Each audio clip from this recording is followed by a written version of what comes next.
So we're gonna hop into the content of what I had to share today. And this is good for all ages. Oh no, my notes. Okay, so I have a notes, y'all. I'm organized today. So we're gonna talk about exercise and diabetes in a different light than what we usually do.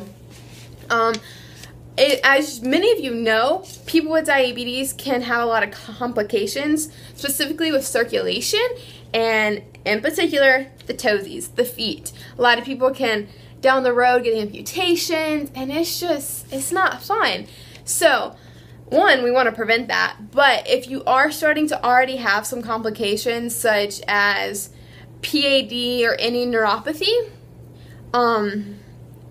you want to make sure before you start any physical activity, unless it's like an arm ergometer where you're just using the upper body, you want to have your feet like inspected. Inspect your feet, or typically if you go to endo, they'll do like a feet check every 3 months or so, and you want to make sure that like you don't have any open wounds or sores or even like blisters, because our bodies take a long time to heal. And if we cut our foot, I actually have a cut on my foot from walking my dog, and a stick came into the side of my foot, and you couldn't see like any damage, but it was so painful. And it's been about 2 weeks and it's still there. So we can't heal our bodies as well as other people can, no matter what kind of diabetes you have.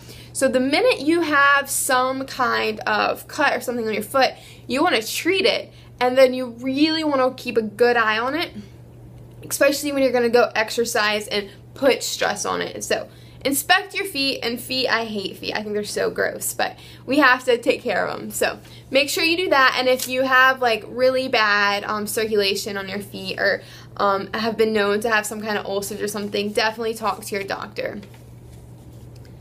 Cool, 138. Okay, everyone's like below 150, I think. I think that's what it was. Yeah, we have like 4 numbers, and everyone's below 150. This is awesome. So darn exciting. Hi, welcome. Thanks for joining. It looks like DJ, but that's not right. Thanks for joining. Okay, so after you like inspect and you're looking good and ready to rock, you can't hop into your routine yet. You have to do a warm-up. So I am like the worst at doing this. I'm not gonna lie. It's like, oh my god, it's so time consuming, but it's so valuable. So doing a small warm-up where it's considered a dynamic warm-up, so you're slowly loosening the body. You're not going in like an all-out movement, and you're not just being stagnant, but you're actually doing small motions back and forth. So that's the big part, because you want to loosen up those tight muscles, which just yesterday, the broadcast is still up. So if you didn't see my broadcast about foam rolling, totally go watch that, because I explain how we're freaking tighter than most people, especially when we have fluctuations in our blood sugars. So you want to loosen up those muscles so you prevent injury, and then you can hop into your workout. But I lied. Before you hop in, you need to make sure you've checked your blood sugar. Whether you have type 1 or type 2, it's a good idea to check type 1, especially because we're insulin dependent, and if we have insulin on board or what have you, like, we're gonna struggle because we're probably gonna drop low and all that fun stuff that you gotta factor in. But if you have type 2 and you've checked before and after, you're gonna see how exercise is medicine. Like, no matter what, always check beforehand. Seriously, it's the only way you can gauge what I like to call medication. So totally check. And let me make sure my notes are right. And then do your workout.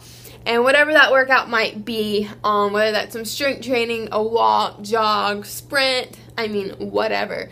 And that's a whole nother topic to talk about, how our bodies respond to different types of exercise. But just get moving and just make sure you're doing it as safely as possible.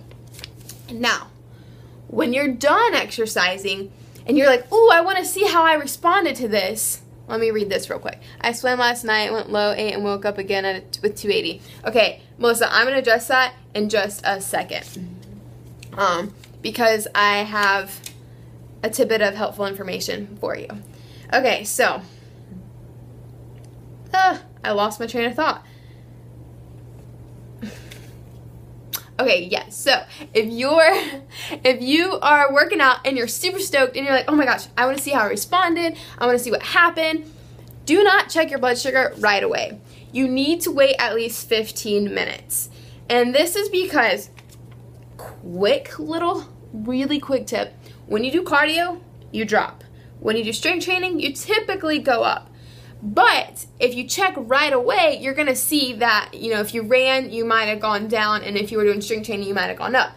But if you wait 15 minutes, your blood sugar, not always, but a lot of times, will kind of stable back out. So, if you ran and you're low and you wait 15 minutes, if you can. When I say low, I mean like 70s. Like if you're 40, please go treat. But if you're 70 and you can wait, see what trend you notice. And then if you did strength training and you're high, you can wait 15 minutes, check again. You might still be high, and then you can give insulin, or your body will, if you don't take insulin, your body will regulate itself. But just make sure you're waiting, because that can be a bit of a skewed skewed data point. And then you want to make sure you're cooling down.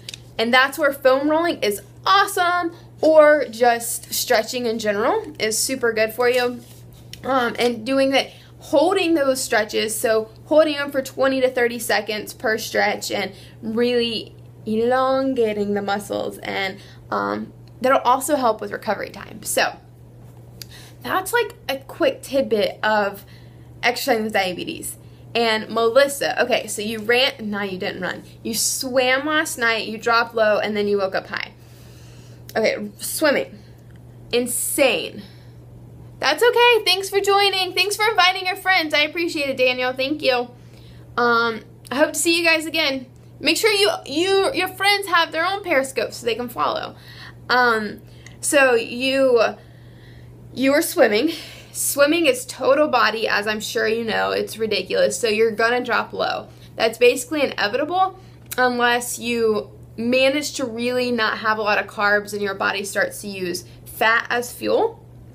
And you have I don't know how long you swam for, but if you had a little snack before to fuel you, and then you got out and had a little snack if possible. I don't swim, but I know you'd probably cramp.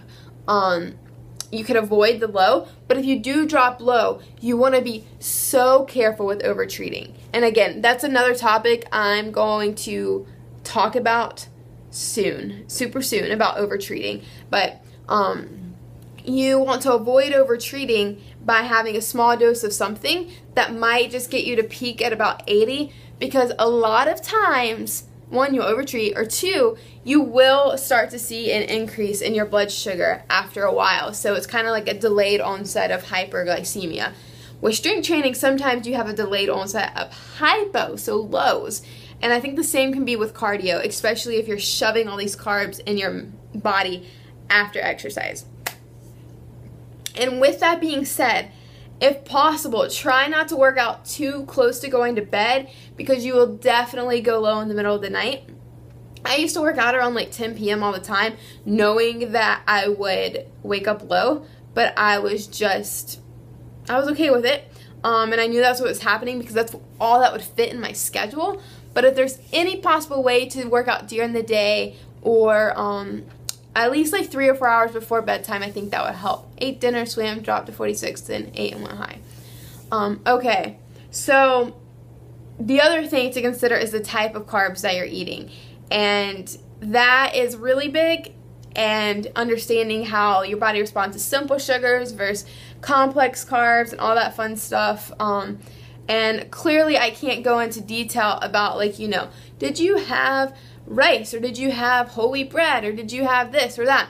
But understanding, which I'm going to give as much information on Periscope as possible, but I promise you that I'm in the process. Holy cow, it's taking me forever.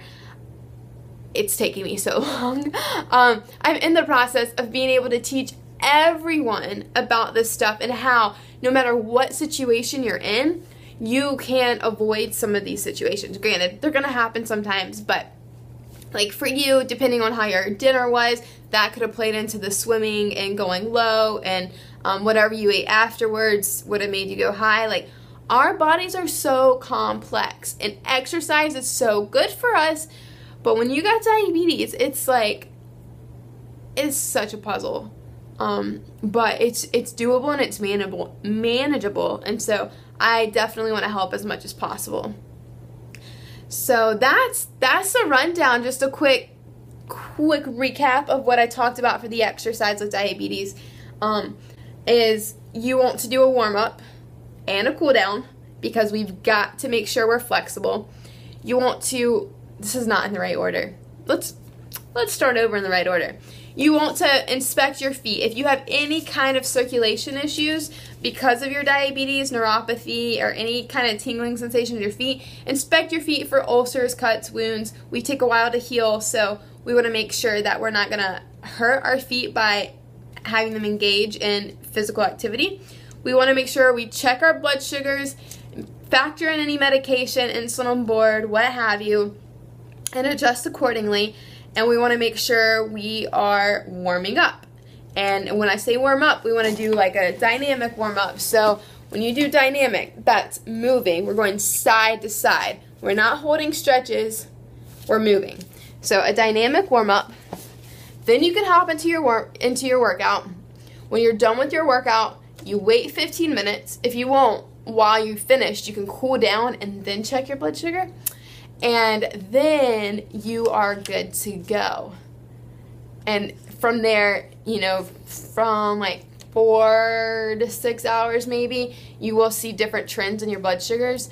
But that's a good way to maybe keep a journal and see how you typically respond to different types of exercises. Like for you, Melissa, with the swimming, maybe you have a common trend every time, and if that's the case, that'll really help you figure out what actions you need to take. So keep a blood sugar journal, which is so old school. Like when I was diagnosed, I had to carry this little like blood sugar dog everywhere with me.